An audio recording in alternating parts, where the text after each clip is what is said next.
সাংবাদিক বন্ধুরা, আপনাদের সবাইকে স্বাগত জানাচ্ছি। আপনারা আজকে এই সাংবাদিক সম্মেলনে আমাদের সঙ্গে আছেন মাননীয় রামপদ জমাতিয়া মহোদয়, আমাদের পার্টির সহসভাপতি, এবং আপনারা এগুলো জানেন তিনি রাজ্য মন্ত্রিসভার সদস্য।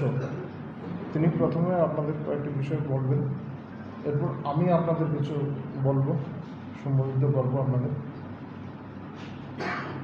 আর এরপর প্রশ্নোত্তর পর্বে আপনারা যদি কিছু জিজ্ঞাসা থাকে আপনারা আমাদের জিজ্ঞাসা করতে পারেন।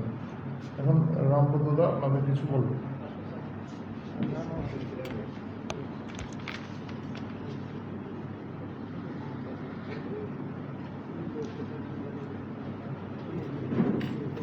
ত্রিপুরা রাজ্যের সমস্ত প্রেস মিডিয়া যারা এসেছেন সবাইকে আমার পক্ষ থেকে এবং পার্টির পক্ষ থেকে ধন্যবাদ জানাচ্ছি। বিশেষ করে আজকে এখানে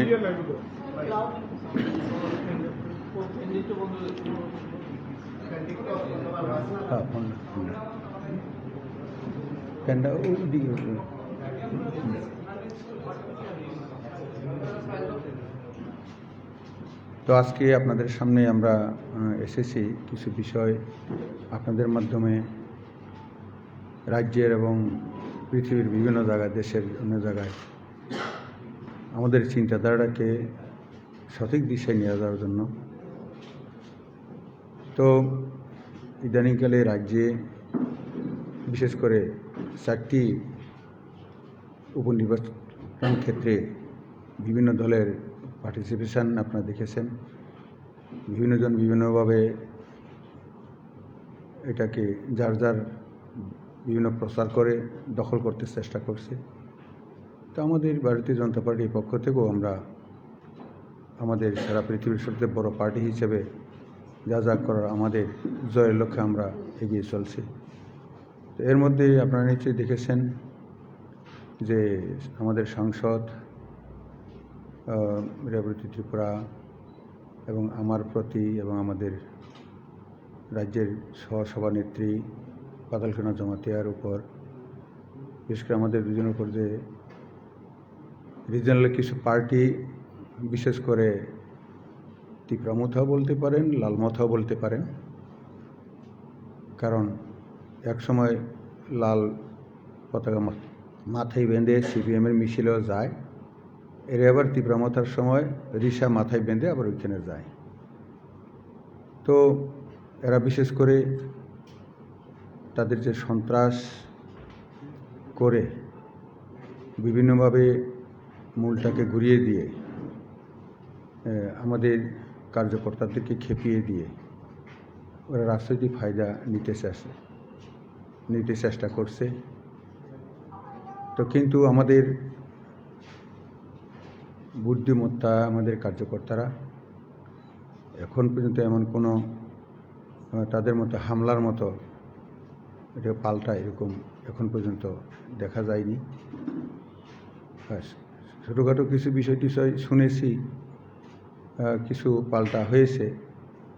তো কাজেই তবু আপনাদের মাধ্যমে আমাদের দায়িত্ব এবং সুবুদ্ধি আমাদের কার্যকর্তাদেরকে আমি অনুরোধ করব, আপনারা অন্যান্য দলের যারা সন্ত্রাসকে হাতিয়ার করে পিছনের দরজা দিয়ে ক্ষমতা দখল করতে চাইছে এবং এই 4টি উপনির্বাচন কেন্দ্রকে ঘোলাটে করতে চাইছে, তাদের প্ররোচনায় পা না দেওয়ার জন্য আমি অনুরোধ রাখছি। তো কাজেই আমাদের কার্যকর্তারা খুবই সুশৃঙ্খল, কারণ বারবার আমাদের যারা যেমন রেবতী ত্রিপুরা, ওনাদেরকেও আমাদেরকে কুসুপুতি লেখা দাহ করা, এটা তো আজকের নতুন কোনো ঘটনা নয়। এটা যখন আমাদের সিএ বিল 2019 সনে পাস হয়েছিল, আমি যখন সমর্থন করেছিলাম তখন অরিজিনাল পার্টি আমার কুশলীতে পুড়িয়েছিল। তো কাজে এগুলি ওদের কাজ, ওরা করছে, ওদের পায়ের তলা মাটি নেই, ওরা বুঝতে পেরেই এইভাবে ওরা সন্ত্রাস সৃষ্টি করছে বিভিন্ন জায়গায়। তো কাজেই এবং বিশেষ করে আপনাদের যারা প্রেস মিডিয়া যারা আছেন, ইলেকট্রনিক্স, আপনাদেরকে আমি অনুরোধ করব, ইদানিংকালে দেখা গেছে যে জনতা নাকি রামপদ জমাতিকে মানে ওইখানে ওদের বিরুদ্ধে জনতা নাকি রাস্তাতে আটকিয়েছে, এইসব ধরনের জনতা নাকি আটকিয়েছে, কিন্তু এটা ঠিক নয়। সব জায়গার মধ্যে তীব্রমাত্রারই উশৃঙ্খল গ্রুপ এরা করছে, যেখানে যেখানে হয়েছে। যদিও আমাদের কার্যকর্তারা অনেক বুদ্ধিমত্তার জন্য জায়গায় জায়গায় তৎক্ষণাৎ আমরা রিটালিয়েটেড করে নাই, তবু অনেক সময় দরজের বাঁধ ভেঙে যাওয়ার উপক্রম হয়। তবে তার জন্য আইনশৃঙ্খলা বজায় রাখার, কারণ আমাদের দল হিংসাতে বিশ্বাসী নয়। আমরা অন্তিম ব্যক্তিকে কীভাবে অন্য যোগাতে পারি, রুটি কাপড়ার মকান যোগাতে পারি, কীভাবে বিভিন্ন সুচিকিৎসা করা যায়, এগুলি নিয়ে আমাদের গত 30 মে থেকে আরম্ভ করে আমাদের বিভিন্ন জায়গায় বিভিন্ন প্রোগ্রাম চলছে। এটা জনতা সেবাহী সংগঠন, যেহেতু জনতাই জনার্দন আমরা মানি, অর্থাৎ নারায়ণ মানি, তাদেরকে সেবা করেই আমাদের একমাত্র কাজ এবং করে যাচ্ছি, করে যাব। আর বিশেষ করে আমাকে মন্ত্রী হিসেবে দায়িত্ব দেওয়ার পর আমি একটু অন্য মাত্রায়, কারণ 5 বছরের কাজ আমাকে 6 মাসে করতে হবে। তো কাজেই ওইভাবে আমাদের রাজ্যকে উন্নয়নের জন্য জনজাতি দপ্তর যেহেতু আমাকে দিয়েছে, জনজাতিদেরকে শিক্ষা দীক্ষা থেকে আরম্ভ করে তাদের আর্থিক উন্নয়ন, এই দপ্তরে যা যা সার্ভিসগুলি, হ্যান্ডলুম, হ্যান্ডিক্রাফটস, বয়ান শিল্পে এবং কারু শিল্পে এবং সেরিকালচার, বিশেষ করে এটাও বয়ান শিল্পে বলা যেতে পারে, যেহেতু সিল্কের বিষয় আছে, এগুলি কীভাবে লাভজনক করা যায়, এটাই আমি নিয়ে এখন ব্যস্ত থাকি। তবে পার্টির বিভিন্ন রকম এটা তো করতেই হয়, সরকারি তরফ থেকেও এটা গত 20টি অ্যাসেম্বলি কনস্টিটিউন্সির মধ্যে, যেটা 8 সাল সেবা, সুশাসন এবং গরিব কল্যাণ, এই বিষয় নিয়ে, এবং যে বিভিন্ন ক্যাম্প হচ্ছিল 14টি জায়গায়, আমরা 10 তারিখ পর্যন্ত কমপ্লিট করে ফেলেছি। যেটা একদিকে ইলেকশন চলছে, সাথে সাথে ওইদিকেও আমাদের করতে হচ্ছে, যেহেতু আমাদের সব জায়গার মধ্যে সমান তালে চলছে। তো কাজেই আজকে প্রেস মিডিয়াকে আমি ধন্যবাদ জানাবো, এবং আপনাদের মাধ্যমে আরেকবার আমি বলবো যে আমাদের কার্যকর্তাদেরকে, এবং যারা আমাদের বিশেষ করে আমি মন্ত্রী হওয়ার পর মানুষ খুব খুশি, কিন্তু এটাকে বিভিন্ন জায়গায় হত্যার চক্রান্ত হচ্ছে দেখে সোসাইটি থেকে আরম্ভ করে অনেক আমাদের কার্যকর্তা বহুতভাবে রাগান্বিত এবং ক্ষুব্ধ।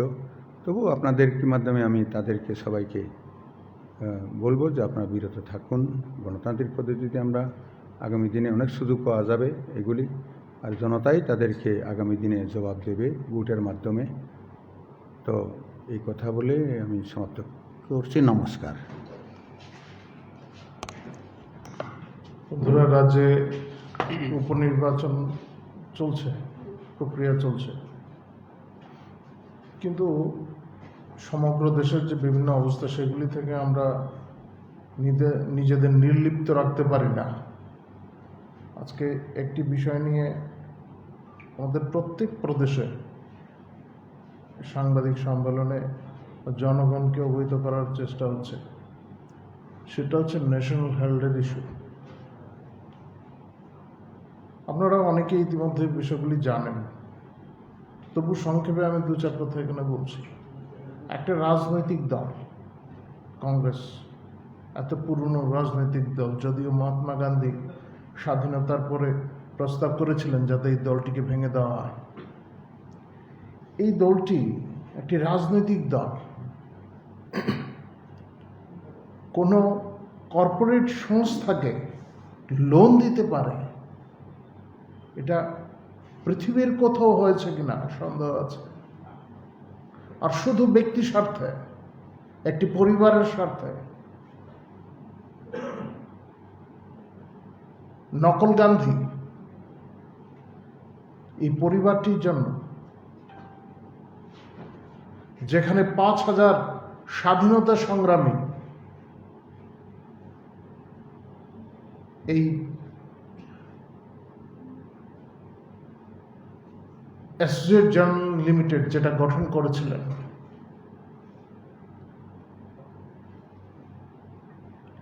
প্রথম প্রধানমন্ত্রী পণ্ডিত জওহরলাল নেহরু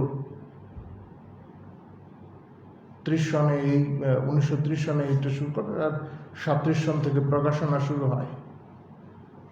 ইংরেজিতে ছিল ন্যাশনাল হেরাল্ড, আর হিন্দি প্রকাশিত হতো, হিন্দি একটা প্রকাশিত হতো নবজীবন, আর একটা উর্দু পত্রিকা। কিন্তু কালক্রমে সবগুলি বন্ধ হতে থাকে। 2008-এ এসে সব কিছু বন্ধ, ঋণগ্রস্ত হয়ে পড়ে, 90 কোটি টাকার ঋণ। কিন্তু এই যে কোম্পানিটার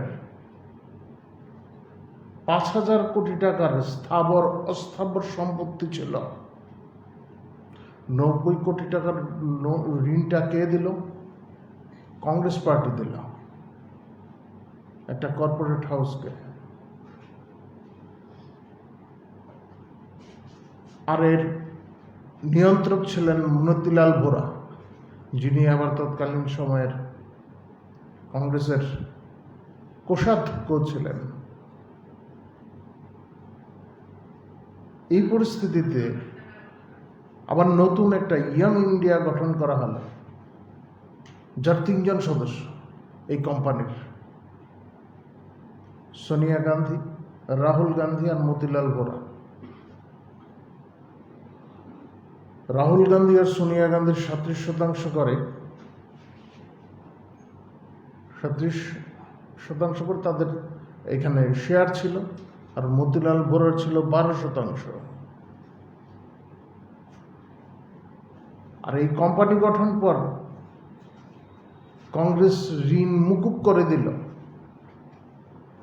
কোম্পানিটা গঠন করা হয়েছিল 5 লক্ষ টাকা দিয়ে, গান্ধী পরিবার, কংগ্রেস যাদের প্রথম পরিবার বলে এই দেশের, 5 লক্ষ টাকা দিয়ে 5,000 কোটি টাকার সম্পত্তি হাফিজ করে দিল। এখন তারা বিগলে আছেন। সোনিয়া গান্ধী, রাহুল গান্ধী বেইলে আছেন। ইডি সমন পাঠিয়েছে। সোনিয়া গান্ধী অসুস্থ, তিনি হয়তো যাবেন না। কাল রাহুল গান্ধী যাওয়ার কথা। এখন কংগ্রেস দেশব্যাপী সত্যাগ্রহের নাটক করছে। এই কোন সত্যাগ্রহ? সত্যকে সর্বসমক্ষে আনা প্রয়োজন। এই সত্যাগ্রহের কথা বলে মহাত্মা গান্ধীর সত্যাগ্রহকে অপমান করা হচ্ছে, সত্যকে লুকিয়ে রাখার চেষ্টা। এ রাজ্যেও কংগ্রেস আছে।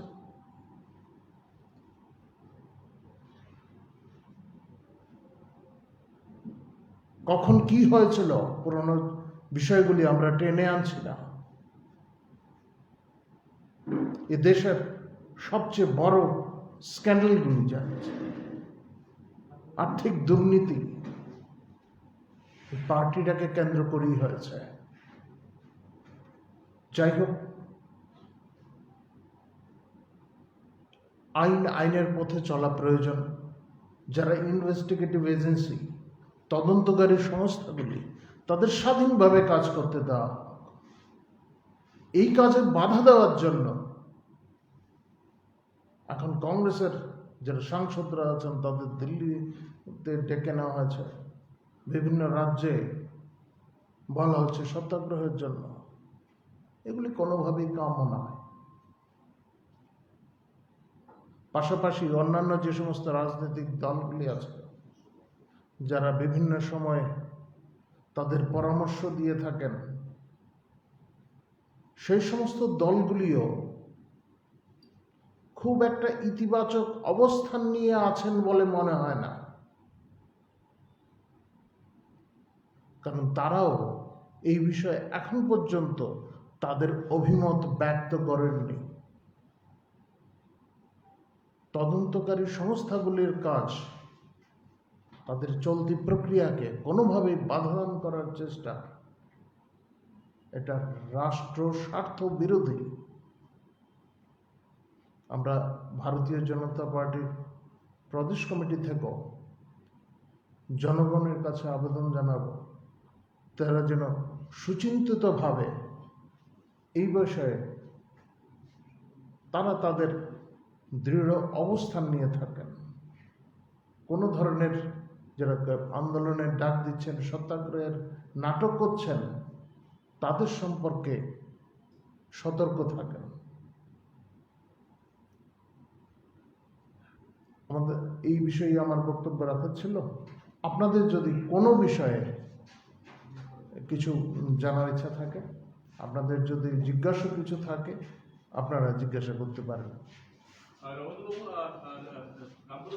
দুজনকে একটা প্রশ্ন আছে। গত দুদিন আগে একটা ভিডিও সোশ্যাল মিডিয়াতে ছড়িয়েছে, সেখানে দেখা যাচ্ছে প্রদ্যুৎ কিশোর মানিকের একটি এফিজি বা কুশপুত্তলিকাতে কিছু লোক থুতু ছেটাচ্ছেন, কিছু লোক লাথি মারছেন, এবং তাদের কিছু লোকের মাথায় যে এই টুপি, সেটি আপনাদের দলের টুপির সঙ্গে ম্যাচ করে, কিছু পতাকা দেখা যাচ্ছে। তো এটা নিয়ে কংগ্রেস দল আজকে প্রতিক্রিয়া জানিয়ে বলেছে এটি খুবই নিন্দনীয় কালচার এবং এটি বিজেপি করা উচিত হয়নি। আর প্রদ্যুৎ কিশোরের পক্ষ থেকে বলা হয়েছে যে আমি ক্ষমা করে দিচ্ছি তাদের, ওরা জেনে বুঝে করেনি, এটা করা উচিত ছিল না। আপনার দলের এই বিষয়টি অভিমত, ওরা কারা, আপনি চিনতে পেরেছেন কিনা? আমাদের রামপদবাবু আগেই বলেছেন, আমাদের ভারতীয় জনতা পার্টির অনেক কার্যকর্তার উপর, জনজাতি অংশের যে সমস্ত কার্যকর্তারা আছেন, রামপদবাবু নিজে উপস্থিত আছেন, ওনার উপরেও এই ধরনের হামলা হয়েছে। স্বাভাবিকভাবেই ওনার যারা সমর্থকরা আছেন, ওনার যারা ঘনিষ্ঠরা আছেন, তারা স্বাভাবিকভাবেই মনোকষ্ট পাবেন। আমরা সেই বিষয়গুলি বুঝি, কারা কিভাবে করেছেন সেটা তো আমরা পরবর্তী সময়ে বিশ্লেষণ করে আমরা দেখেছি। আমি আর কারোর নাম নিতে চাইছি না এখানে, কারা সেই বিষয়গুলি করেছেন। তবে রাজ্যে একটা নির্বাচনী প্রক্রিয়া চলছে, এই প্রক্রিয়া চলাকালীন সময়ে অস্থিরতা সৃষ্টি করা এবং ভারতীয় জনতা পার্টির কার্যকর্তাদের প্ররোচিত করার একটা চেষ্টা এখানে ছিল।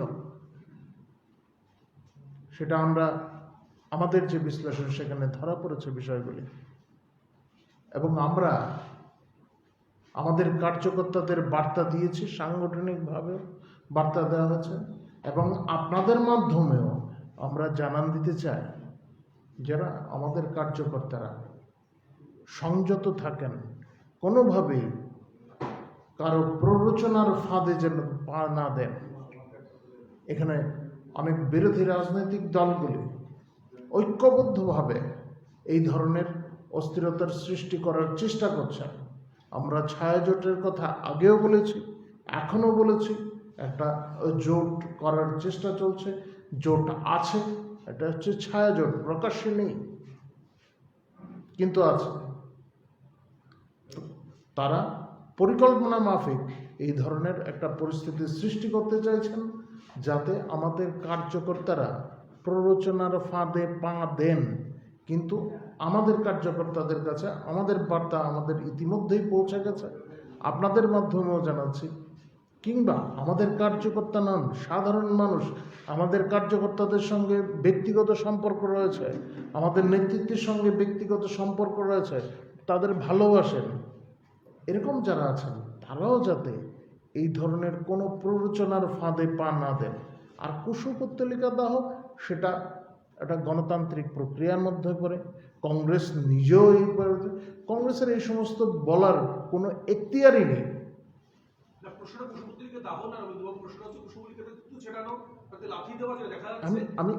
আমি বলেছি, আমি তো এরা কি ডিটেলস ক্যাবিনেট আমাদের কার্যকর্তা সেখানে আছেন কিনা, যে সমস্ত ছবিগুলি এসছে আমাদের কার্যকর্তারা সেখানে আছেন কিনা তা খতিয়ে দেখতে স্থানীয়ভাবে আমাদের যে মণ্ডলগুলি সেখানে আছে বা স্থানীয় কার্যকর্তাদের, স্থানীয় নেতৃত্বকে আমরা আমাদের তরফ থেকে বলা হয়েছে, এবং যদি এরকম ধরনের কোনো ঘটনা থেকে থাকে আমরা বিস্তারিত তথ্য পাঠাতে আমরা বলেছি, পাশাপাশি আমরা বার্তাও দিয়েছি। না, আমরা কোনোভাবেই এই ধরনের যেখানে উত্তেজনা সৃষ্টি করতে পারে, কারোর ভাবাবেগকে আঘাত করতে পারে, এই ধরনের কোনো কাজকে আমরা সমর্থন করি না। এবং আপনারা দেখবেন না জাতীয় স্তরে না রাজ্য স্তরে আমাদের পার্টির তরফ থেকে এই ধরনের কোনো কার্যক্রম হয় না। যদি এই লোকগুলোকে চিহ্নিত করা যায়, আপনারা কি দলীয়ভাবে ব্যবস্থা নেবেন? দলীয়ভাবে না, তারা যদি আমাদের কোনো দলের পদাধিকারী হন তাহলেই ব্যবস্থা নেওয়ার বিষয় আসে।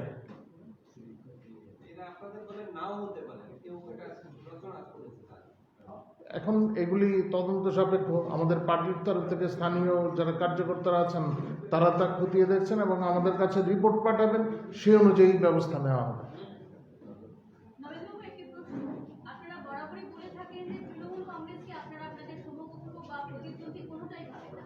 অন্যদিকে আজকে তৃণমূল কংগ্রেসের সর্বভারতীয় মুখপাত্র কুণাল ঘোষ সাংবাদিক বৈঠক করে বলেছেন যে বিজেপি তৃণমূলকে রীতিমতো থ্রেট হিসেবে নিচ্ছে, যে কারণে তৃণমূলের কর্মীদের উপর আক্রমণ করছে, ফ্ল্যাগ ফেস্টুন উড়িয়ে দিচ্ছে। অন্যদিকে অভিযোগ করলে নির্বাচন কমিশন বিজেপির কথায় চলছে। কি বলবেন এটা নিয়ে? উনি যদি এইভাবে ব্যাখ্যা করেন, তিনি যদি ভাবেন এখন কি করা যাবে বলুন, উনি যদি ভাবেন যে আমরা ওনাকে থ্রেট ভাবছি, অনেকেই স্বপ্ন দেখতে পারেন, স্বপ্ন দেখতে তো কোনো অসুবিধা নেই, স্বপ্ন দেখতেই পারেন। তৃণমূল ত্রিপুরাতে অন্তত আমাদের জন্য কোনো থ্রেট কিনা এটা সাধারণ মানুষকে জিজ্ঞাসা করুন।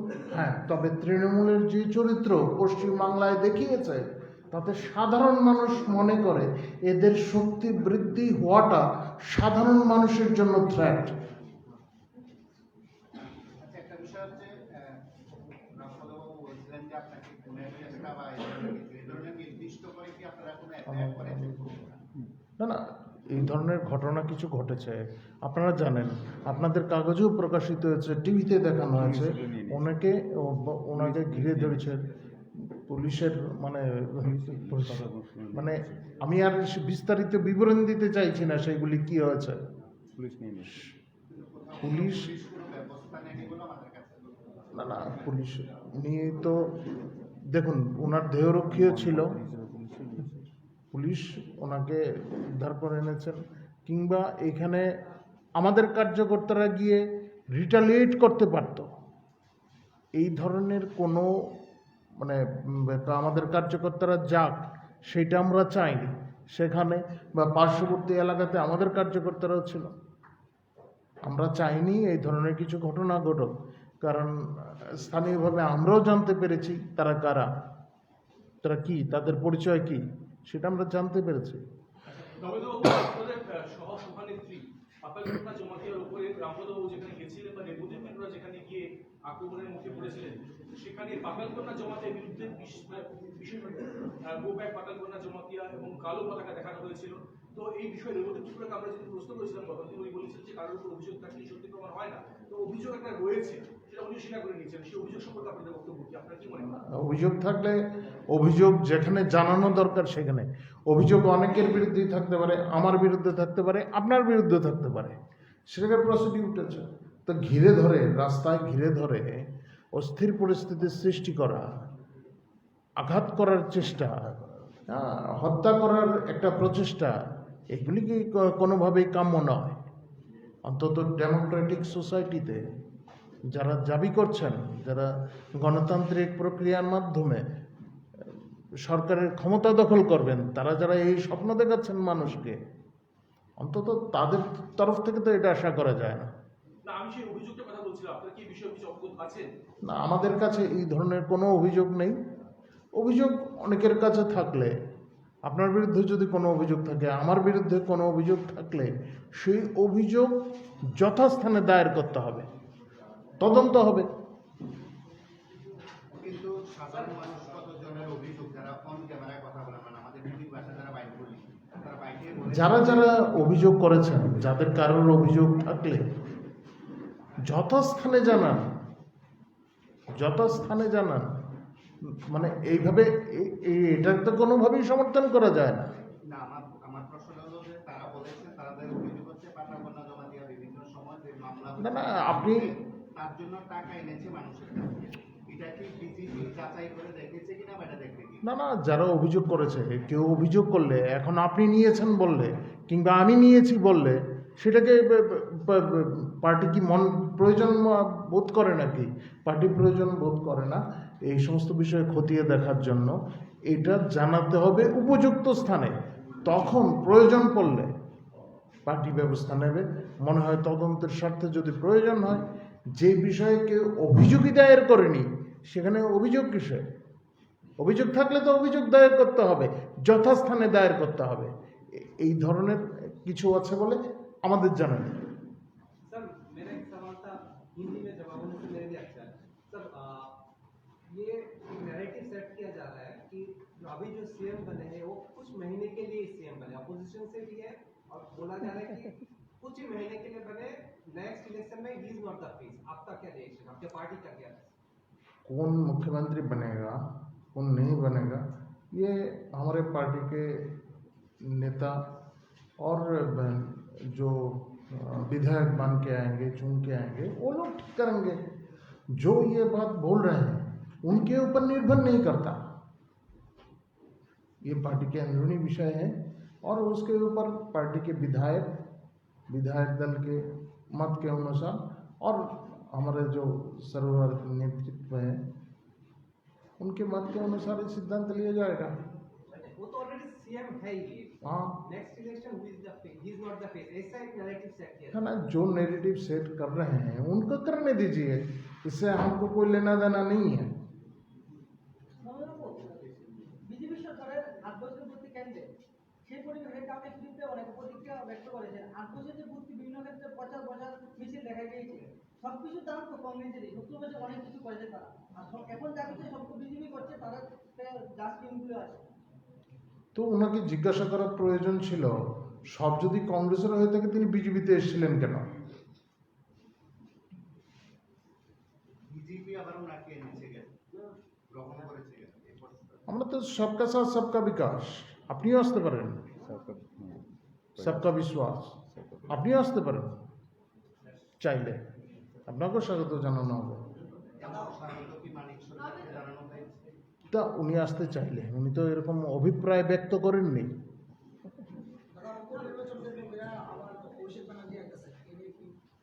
উনি আসতেই পারেন ভ্রমণের জন্য, এটা পলিটিক্যাল ট্যুরিজম। আসুন, স্বাগত ওনাকে। আমার একটা প্রশ্ন ছিল।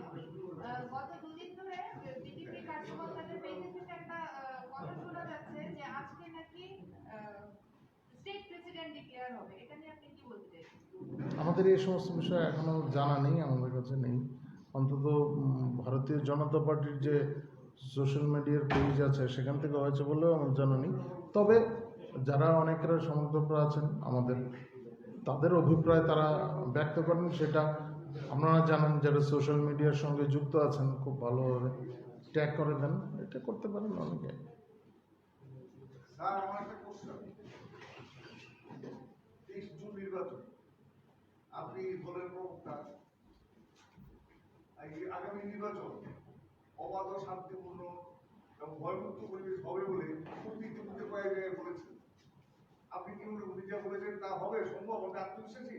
অন্তত আমাদের কার্যকর্তাদের এই বার্তা দেওয়া আছে, তারা মানুষ যাতে ভয়মুক্ত পরিবেশে ভোট দিতে পারেন, রাজ্যের গণতন্ত্র সুনিশ্চিত করার জন্য যা যা করা দরকার সবটাই যেন তারা করেন।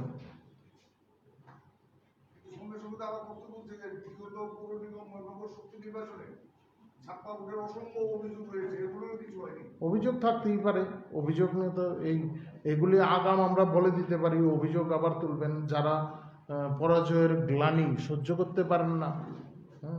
আমাদের জয় পরাজয় সব সমান। যে অভিযোগগুলো ছিল বিগত দিনে পৌর নিগম নগর শক্তি নির্বাচনে, সেটা মিথ্যে? না, অবশ্যই মিথ্যা, আমরা তৎকালীন সময়ে বলেছি।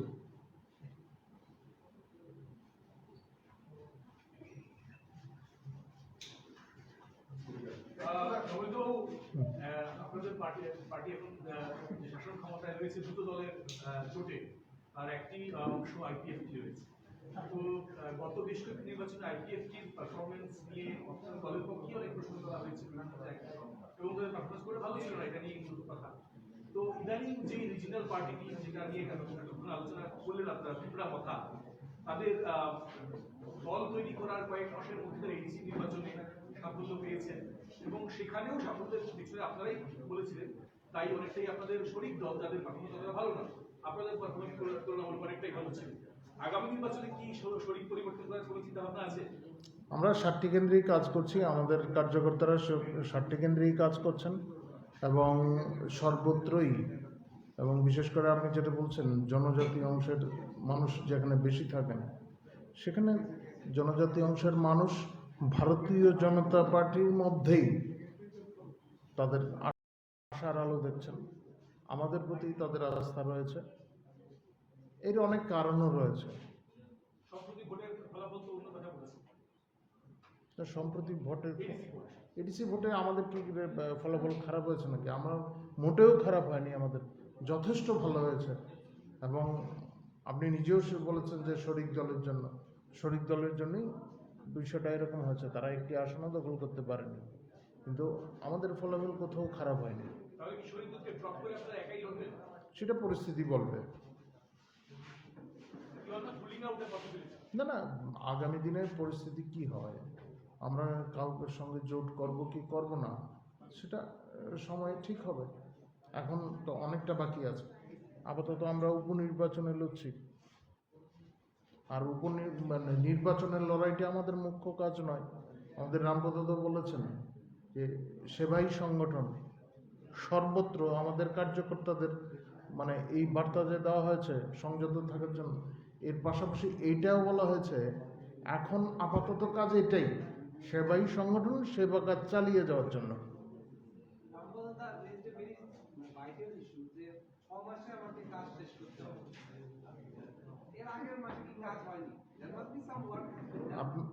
আপনারা জানেন এর আগে দপ্তরটা কাদের হাতে ছিল? সেটা তো গ্রাম পাহাড়ের পরিস্থিতি বলছে, গ্রাম পাহাড়ের পরিস্থিতি বলছে, এবং সেই জায়গায় রামপদের দায়িত্ব নেওয়ার পরেই আপনারা দেখছেন তিনি কত জায়গায় ঘুরছেন, রাজ্যের কোনো প্রান্তেই তিনি বাদ রাখছেন না। স্বাভাবিকভাবেই আমাদের দৃষ্টিকোণ থেকে আমাদের যে নীতিগত অবস্থান তার প্রতিফলন তো ঘটবেই। সবাইকে ধন্যবাদ। নমস্কার। নমস্কার।